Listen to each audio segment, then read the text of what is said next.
Assalamualaikum warahmatullahi wabarakatuh. Saya Sofia Venidia Permatasari dan ada teman saya Dian Larisati Kartika dan Alifiani Nurhidayah. Kami dari kelompok 6 akan membahas tentang logam mata uang. Yang pertama tentang sumber kelimpahan. Kelimpahan tembaga di kerak bumi sekitar 68 part per million.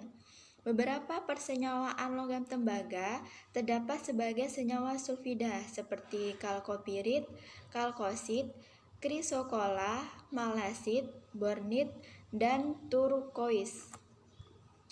Ini adalah gambar dari kalkopirit, kalkosit, kuprit, dan malasit.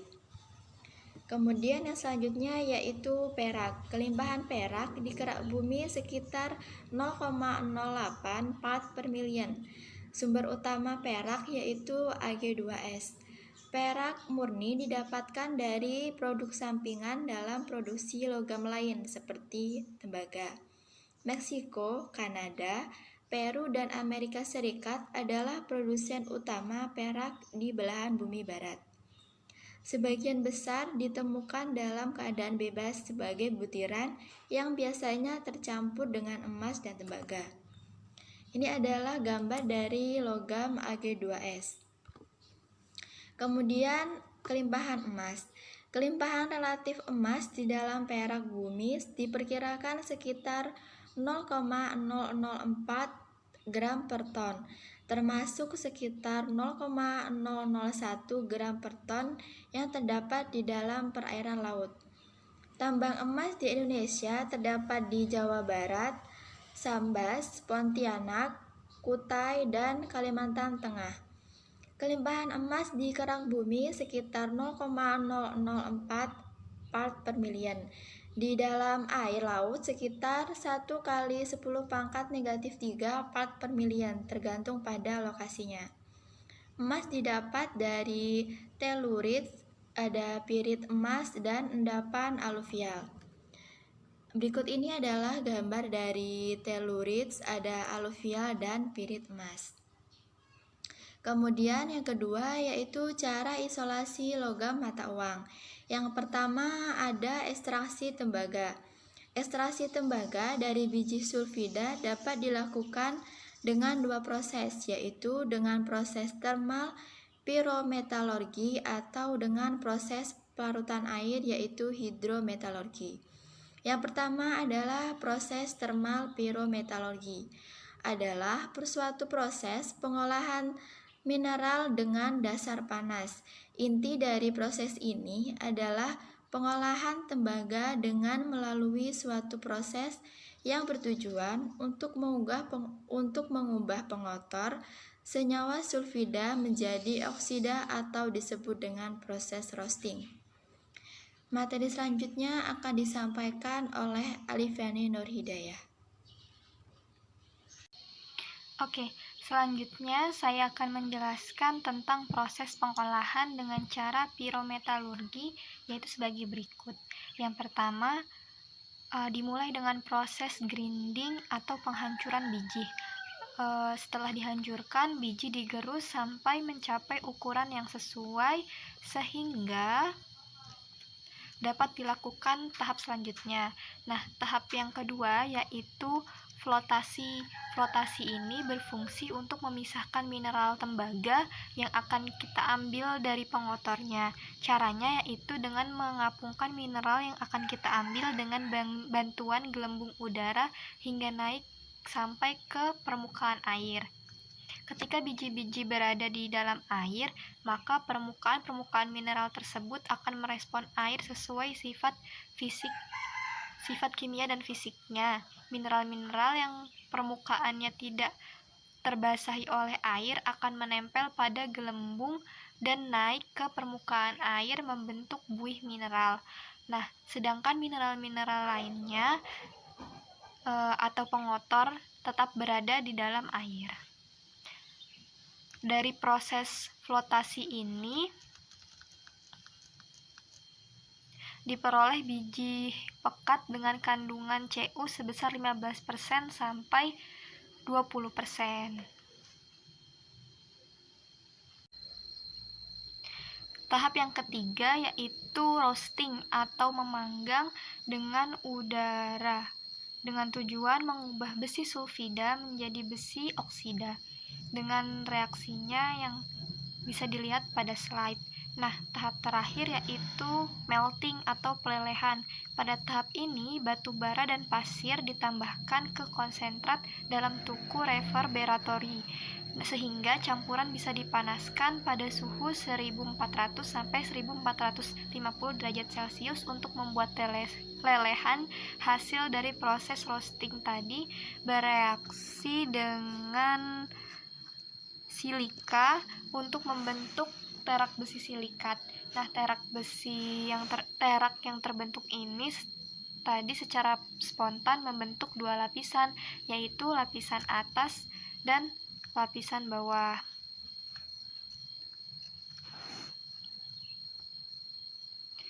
Nah, cairan melte ini ditempatkan dalam konverter. Lebih banyak silika atau ditambahkan udara yang dipaksa melewatinya. Selanjutnya Cu2S sebagian ditransformasikan ke CuO. Reaksinya dapat dilihat di slide. Nah, yang pada akhirnya logam atau lelehan tembaga diproduksi dengan persamaan sebagai berikut, yaitu 2Cu2O solid plus Cu2S liquid menjadi 6Cu solid plus SO2 gas. Selanjutnya adalah proses hidrometalurgi. Nah, proses hidrometalurgi ini adalah proses pengolahan tembaga dari batuan alam yang dengan berdasar pada air sebagai pengolahannya. Namun, maksud air di sini bukan air biasa, melainkan air yang telah dicampur dengan suatu asam tertentu sebagai redaktor. Tahapannya adalah tahap yang pertama yaitu pelumeran atau leaching. Nah, ini berupa penggerusan biji dan penambahan reaksi tertentu seperti asam sulfat encer untuk ekstraksi tembaga. Persamaan reaksinya dapat dilihat di slide. Selanjutnya, tahap pemulihan recovery, yaitu logam dapat pula diperoleh secara elektrokimia dan produk gas oksigen sebagai hasil dapat digunakan untuk oksidasi pada tahap awal. Nah, reaksinya reaksi di anoda dan katodanya dapat dilihat. Nah, dari proses pirometalurgi dan hidrometalurgi masih didapatkan tembaga yang belum murni. Nah, pemurnian tembaga dilakukan dengan cara elektrolisis dengan hasil kemurnian 99,95% kira-kira. Selanjutnya adalah ekstraksi perak. Nah, proses ekstraksi perak disebut sebagai proses sianida yang menggunakan larutan natrium sianida. Biji ini dihancurkan, terkonsentrasi, dan kemudian direaksikan dengan larutan natrium sianida. Reaksi yang terbentuk dapat dilihat. Nah, lalu larutan natrium sianida argento direaksikan dengan biji seng dan menghasilkan cyanosilicate natrium tetra dan endapan perak ini. Di endapan perak disebut perak spons. Dapat dilihat juga apa reaksinya. Nah, selanjutnya perak spons ini bereaksi dengan nitrat kalium untuk menghasilkan perak murni. Kemudian perak yang diperoleh dimurnikan dengan proses elektrolisis. Selanjutnya yaitu ekstraksi emas. Proses ekstraksi emas ada tiga. Nah, yang pertama saya akan menjelaskan yang pertama saja. Nah, yang pertama ini amalgamasi. Nah, amalgamasi ini adalah proses penyelaputan partikel emas oleh air raksa dan membentuk amalgam, yaitu AuHG. Proses amalgamasi ini merupakan proses kimia fisika. Apabila amalgamnya dipanaskan, maka terurai menjadi elemen-elemen yaitu air raksa dan bulion emas. Amalgam dapat terurai Dengan pemanasan di dalam sebuah retort, air raksanya akan menguap dan dapat diperoleh kembali dari kondensasi uap air raksa tersebut, sementara amalgam atau AuHG tetap tinggal di dalam retort sebagai logam. Selanjutnya akan dijelaskan oleh Dian Larasati. B. Sianidasi. Proses sianidasi terdiri dari dua tahap penting, yaitu proses pelarutan dan proses pemisahan emas dari larutannya. Pelarut yang paling sering digunakan adalah natrium sianida, karena mampu melarutkan emas lebih baik dari pelarut lainnya. Secara umum, reaksi pelarutan AU dan Ag adalah sebagai berikut. 4 AU ditambah 8 sianida ditambah O2 ditambah 2H2O menjadi 4 AU SCN 2 kali ditambah 4 OH-. Pada tahap kedua, yakni pemisahan logam emas dari larutannya, dilakukan dengan pengendapan dan menggunakan serbuk zinc. Reaksi yang terjadi adalah sebagai berikut. 2Zn ditambah 2NaAu Cn 2 kali ditambah 4NaCN ditambah 2H2O menjadi 2Au ditambah 2NaOH ditambah 2Na2ZnCN 4 kali ditambah H2. Penggunaan serbuk Zn merupakan salah satu cara yang efektif untuk larutan yang mengandung konsentrasi emas kecil dan akan mengendapkan logam emas dan perak. Prinsip pengendapan ini mendasarkan deret Kleiner yang disusun berdasarkan perbedaan urutan aktivitas elektrokimia dari logam-logam dalam larutan sianida. Jadi sebenarnya tidak hanya Zn yang dapat mendesak Au dan Ag, tetapi Cu maupun Al dapat juga dipakai, tetapi karena harganya lebih mahal, maka lebih baik menggunakan Zn. Proses pengambilan emas perak dari larutan kaya dengan menggunakan serbuk Zn ini disebut proses Merrill-Crowe. C. Metalurgi. Cara memisahkan konsentrat yang di dalamnya ada kandungan emas. Konsentrat ini wujudnya seperti pasir. Proses ini memakai 3 jenis furnace. Yang pertama adalah smelting furnace. Konsentrat yang dihasilkan di pre-pot akan dilebur. Di sini sudah ditambahkan flux SiO2 dan dihembus udara. Biasanya udara bebas dan kompresor diatur oksigennya 60%. Tujuannya untuk mengoksidasi unsur pengotor utama berupa Fe. Oksidasi jadi FeO, Fe3O4 dan mulai kurangi sulfur dalam konsentrat. Jadi SO2 lalu furnace nomor. Kemudian yang kedua, select cleaning furnace. Sesuai namanya, di sini leburan Cu masih dibilang matte, karena sulfur masih banyak akan dipisahkan dengan terak atau slag yang terbentuk dari proses 1. Di sini memakai electric arc furnace, jadi matte yang lebih berat akan di bawah, lalu terak atau slag akan menghapus di atas sambil terus dipanaskan. Di sini metal slag atau sudah terpisah. Kemudian dilanjutkan ke proses 3 untuk menghilangkan sulfur. Yang ketiga adalah converting furnace. Proses ini matte di blowing udara dan memakai flux batu kapur, CaCO 3 kali. Tujuan utamanya untuk mengoksidasi sulfur, memakai kapur untuk menjaga komposisi slag agar tidak kental. Fe3O4 solid tidak bisa di blowing. Setelah converting furnace, sulfur sudah low, 0,8%, disebut gold blister, bukan lagi matte. Lalu dilanjut ke furnace untuk cetak anoda Cu blister. Setelah dicetak jadi anoda, Cu anoda akan benar-benar dimurnikan. Pengotornya S, Au, Ag, Pt, Co, Ni dan harus di electrowinning. Di sini menggunakan larutan CO sulfat, asam sulfat dan air. Jangan lupa arus pun harus arah. Metal akan dipisahkan dan perbedaan sifat kemurniannya berdasarkan nilai E0-nya. Makanya diperlukan memakai voltase DC yang tepat, biasanya Cu 0,34 volt. Cu di anoda akan larut dan dilarutkan, lalu akan menempel di katoda. Purity-nya bisa mencapai 99%. Kemudian dibagi antara Cu dan logam yang lebih mulia, platina, Au, Ag. Karena lebih mulia, mereka tidak ikut larut, tetapi biasanya membentuk endapan disebut slime. Slime biasanya tidak ikut menempel di katoda karena tidak larut. Slime harus dilebur lagi, kemudian ditambahkan flux dan boraks biasanya untuk ikat pengotor. Setelah cair digunakan metode klorifikasi, di mana akan dipisahkan antara pengotor dengan logam mulia, AgCl, AuCl, dan lain-lain. Dipisahkan dengan cara masuk ke electrowinning cell, di mana tegangannya diatur untuk memisahkan logam mulia di dalamnya. Kemudian dilebur lagi untuk mendapatkan purity sampai AU 99,99%. Materi selanjutnya yaitu sifat fisika. Sifat fisika dari logam mata uang dapat dilihat pada tabel. Terdapat konfigurasi elektron, jari-jari atom, jari-jari ion, titik leleh, titik didih, warna, energi ionisasi, keelektronegatifan, afinitas elektron, densitas, potensial elektroda, daya hantar listrik, variasi biologs, kekerasan, dan bentuk kristal. Yang pertama yaitu jari-jari atom.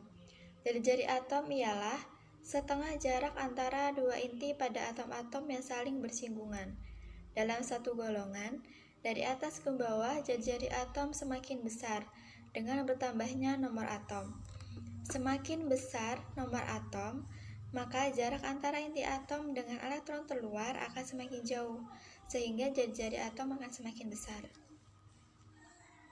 Yang selanjutnya yaitu jari-jari ion. Jari-jari ion adalah jarak antara pusat kation dan pusat anion pada senyawa ionik.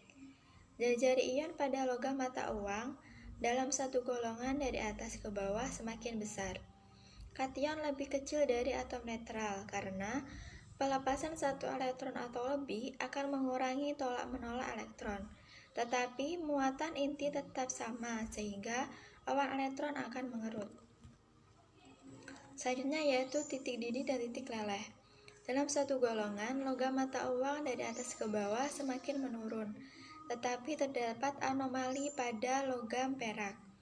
Logam perak seharusnya titik lelehnya lebih rendah dibandingkan pada logam tembaga. Namun pada faktanya, titik leleh dan titik didih pada perak lebih tinggi daripada titik didih dan titik leleh pada logam tembaga. Hal ini dikarenakan pada atom perak terdapat penyusutan karena adanya efek kontraksi lantanida yang menyebabkan elektron 6s lebih tertarik ke inti sehingga titik leleh dan titik didih pada perak lebih tinggi dibandingkan titik leleh dan titik didih pada tembaga. Selanjutnya yaitu warna. Logam mata uang memiliki warna. Hal ini disebabkan peralihan elektron yang terjadi pada pengisian subkulit D, sehingga menyebabkan terjadinya warna pada senyawa logam mata uang. Warna logam ini terbentuk berdasarkan transisi elektron di antara ikatan dan energinya. Apabila ion unsur-unsur logam mata uang berikatan dengan ion unsur lain atau anion, maka muatan listrik anion akan mempengaruhi 5 orbital subkulit D, sehingga terjadi perbedaan tingkat energi antara orbital-orbital subkulit D. Selanjutnya yaitu ada energi ionisasi.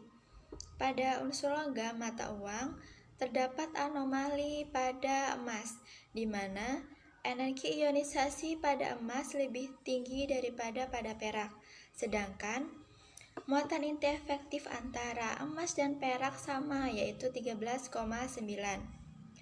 Dikarenakan nomor atom emas lebih besar dari nomor atom perak, yang menyebabkan emas memiliki jumlah proton yang lebih banyak daripada perak sehingga gaya tarik-menarik elektron terluar yang tertarik paling lemah dengan inti pada emas lebih kuat daripada pada perak.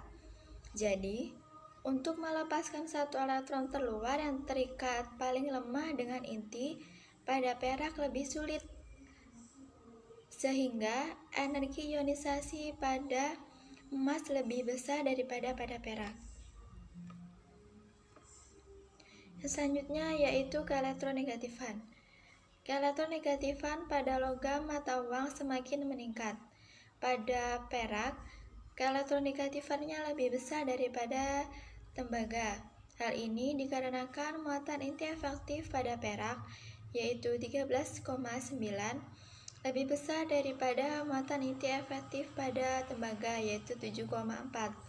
yang menyebabkan elektron terluar pada perak lebih tertarik ke inti, sehingga kecenderungan suatu atom untuk menarik elektron ke arah dirinya pada perak lebih sulit daripada pada tembaga.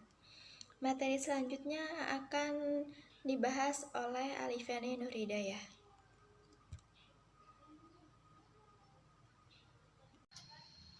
Lanjutan bahasan keelektronegatifan. Nah, keelektronegatifan pada emas lebih besar daripada perak, meskipun muatan inti efektif pada perak dan emas itu sama, namun hal ini dikarenakan gaya tarik-menarik elektron terluar dengan inti pada emas lebih kuat, sehingga untuk menarik elektron ke arah dirinya pada emas itu lebih sulit daripada perak. Oleh karena itu, keelektronegatifan emas itu lebih besar daripada perak. Selanjutnya yaitu afinitas elektron. Nah, afinitas elektron pada golongan logam mata uang itu semakin meningkat. Afinitas elektron pada perak lebih besar dari tembaga. Hal ini dikarenakan muatan inti efektif lebih besar daripada muatan inti efektif pada tembaga. Nah, yang menyebabkan elektron terluar pada tembaga lebih tertarik ke inti, sehingga kecenderungan suatu atom untuk menerima elektron pada perak itu lebih sulit daripada tembaga. Oleh karena itu, afinitas elektron perak lebih besar daripada afinitas elektronnya si tembaga. Selanjutnya, di samping itu, afinitas elektron pada AU atau emas itu lebih besar daripada perak.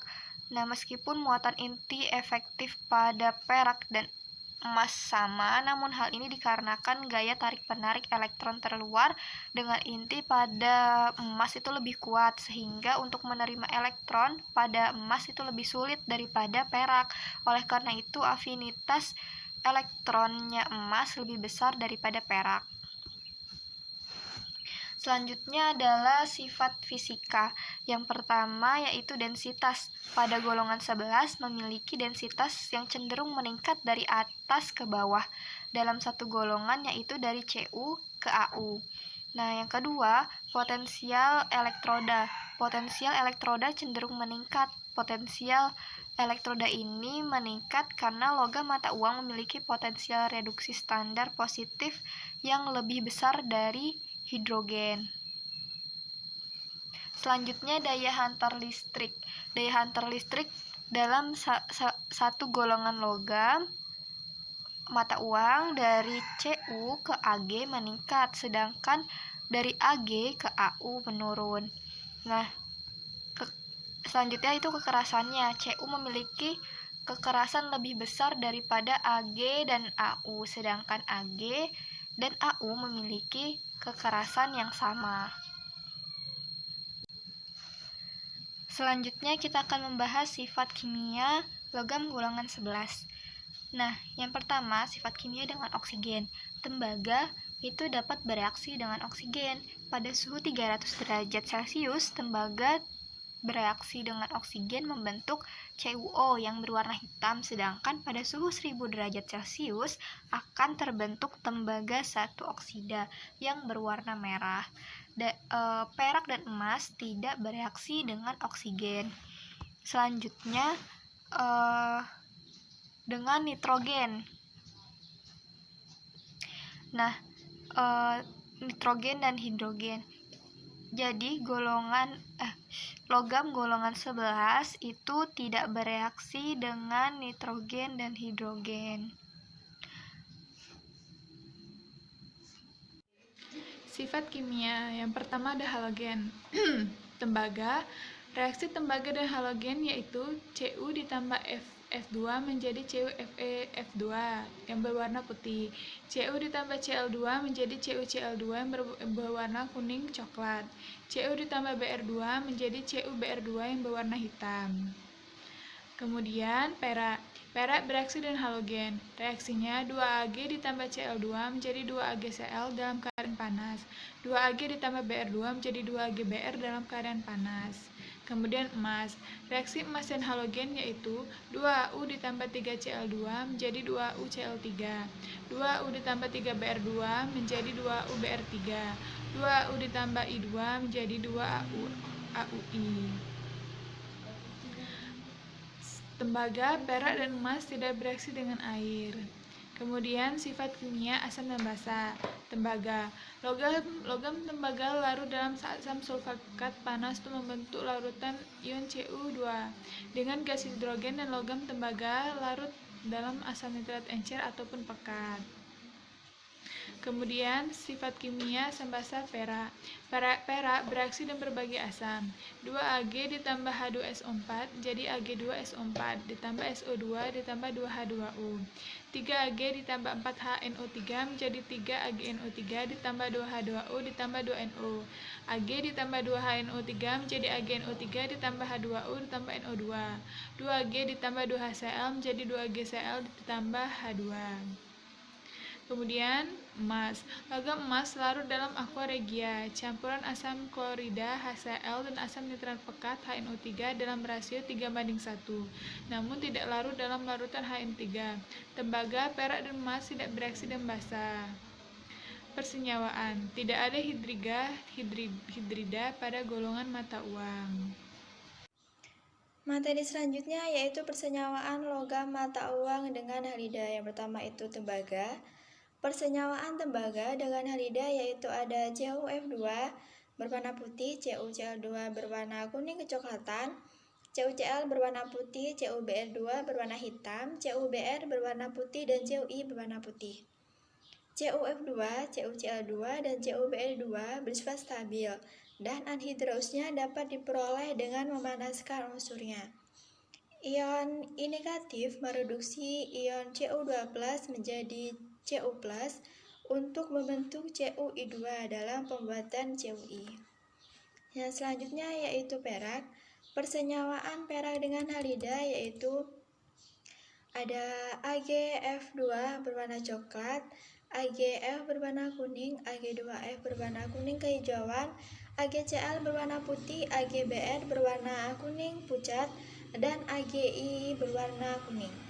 Ags dapat dihasilkan langsung dari unsurnya, tetapi lebih mudah untuk menghasilkan AgF dengan melarutkan AgO dalam HF dan memanaskan larutan tersebut sampai membentuk kristal. Yang selanjutnya yaitu ada emas. Persenyawaan emas dengan halida yaitu yang pertama ada AuF5 berwarna merah, AuF3 berwarna kuning orange, AuCl3 berwarna merah, AuBr3 berwarna merah kecoklatan, AuBr berwarna kuning, dan AuI berwarna kuning. AuF5 tidak stabil, polimer, diamagnetik, dan berbentuk bubuk merah. AuF5 ini dihasilkan dari pemanasan O2AuF6, di mana hasil reaksi ini dapat digunakan untuk membentuk AuF3. Kemudian, persenyawaan logam mata uang dengan oksida. Yang pertama itu tembaga. Persenyawaan tembaga dengan oksida yaitu Cu2O dibentuk dengan mereduksi larutan basa dari larutan garam Cu2+ menggunakan hidrazin atau gula dan dengan membakar CuNO3 dua kali. Kemudian yang kedua ada perak. Persenyawaan perak dengan oksida yaitu ada Ag2O atau endapan coklat gelap, AgO3, Ag2O3, AgO, dan Ag3O. Ag2O atau endapan coklat gelap dihasilkan dengan menambahkan suasana basa pada larutan AgNO3. Oksidasi anodik dari garam perak menghasilkan dua oksida hitam lebih lanjut, Ag2O3, dan pada potensial yang lebih rendah menghasilkan Ag3O4. Selanjutnya yaitu ada emas. Persenyawaan emas dengan oksida yaitu Au2O3 berwarna coklat yang diperoleh dari Dehidrasi endapan larutan AU3+ dalam suasana basah. Kemudian persenyawaan logam mata uang dengan hidroksida. Yang pertama, tembaga. Larutan basah jika ditambahkan ke dalam larutan Cu2+ akan menghasilkan larutan CuOH 2 kali yang berwarna biru muda. Yang selanjutnya yaitu perak. Larutan AgOH mudah direduksi menjadi logam dan terurai menjadi logam jika dipanaskan dengan suhu di atas 160 derajat Celcius. Materi selanjutnya akan disampaikan oleh Alifiani Nurhidayah. Bahasan selanjutnya yaitu keadaan oksidasi 3 pada orbital D8. Nah, perak 3 hampir sama seperti tembaga 3 dan berhubungan. Meskipun lebih stabil, berkala dan kompleks, dapat diproduksi dari oksida perak 1 dan larutan basa S2OS2-. Contohnya KAgF4. Selanjutnya yaitu keadaan oksidasi 3. Emas 3 adalah isoelektronik dengan PT2 dan senyawaannya dengan demikian berbentuk bujur sangkar. Contohnya AU2Cl6. Selanjutnya keadaan oksidasi 2 D9. Cu2 cenderung mengalami distorsi bila diletakkan dalam lingkungan simetri kubus, yaitu oktahedral dan tetrahedral biasa. Beberapa kompleks tetrahedral terdistorsi seperti M2CuX4 di mana M adalah besar seperti Cs. Contohnya NH4 2 kali CuCl4. Selanjutnya, keadaan oksidasi 2 pada perak 2 fluorida. Perak 2 fluorida adalah padatan coklat yang dibentuk pada pemanasan Ag dan F dalam F2. Selanjutnya, sebagian besar dari senyawa AU2 yaitu pencampuran valensi AU1 atau AU3. Contohnya termasuk sulfat AU aksen SO4 2 kali dan kompleks kloro CS2 AU1 Cl2 AU3 Cl4. Selanjutnya, keadaan oksidasi 3. Cu+ dapat distabilkan baik dalam senyawa dengan kelarutan yang sangat rendah. Stereokimia yang digunakan biasanya tetrahedral, seperti kompleks CuCN4 kali 3-, CuPy4 kali plus, dan CuLl2. Selanjutnya adalah persenyawaan senyawa kompleks. Kemudian terdapat keadaan oksidasi 3 D10. Ag+ membentuk koordinasi min4 tetrahedral kompleks yang kurang lazim daripada koordinasi min2 linear. Contohnya AgNH32+ dan AgS2O32 kali 3-. Kemudian keadaan oksidasi 3D10 Au+ juga dapat membentuk kompleks koordinat min2 yaitu AuX2-, tetapi hal ini lebih rentan terhadap oksidasi. Kemudian terdapat kegunaannya. Yang pertama adalah tembaga.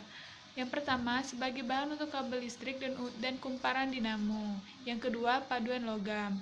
Paduan tembaga 70% dengan seng 30% disebut kuningan. Sedangkan paduan tembaga 80% dan timah putih 20% disebut perunggu. Sebagai bahan penahan untuk bangunan dan bagian dari kapal. Kemudian, serbuk tembaga digunakan sebagai katalisator untuk mengoksidasi metanol menjadi metanal. Kemudian, perak. Perak iodida digunakan untuk pembenihan awan untuk menghasilkan hujan. Perak klorida digunakan sebagai semen untuk gelas. Perak nitrat, senyawa perak paling penting, digunakan secara luas dalam fotografi. Perak sulfida digunakan untuk inlaying dalam pekerjaan logam dan pemutus sirkuit diri ulang. Kemudian emas. Pembuatan mata uang logam, hal ini disebabkan emas kurang reaktif sehingga tidak berubah dalam waktu lama. Kemudian, sebagai perhiasan, emas hijau umumnya digunakan untuk perhiasan. Emas hijau merupakan paduan emas, perak, dan tembaga dan nilai 14-18 karat. Serpian emas digunakan untuk lapisan radiasi kontrol untuk pesawat ruang angkasa. Baiklah, sekian presentasi dari kelompok kami. Apabila ada kesalahan, kami minta maaf. Kami akhiri. Wassalamualaikum warahmatullahi wabarakatuh.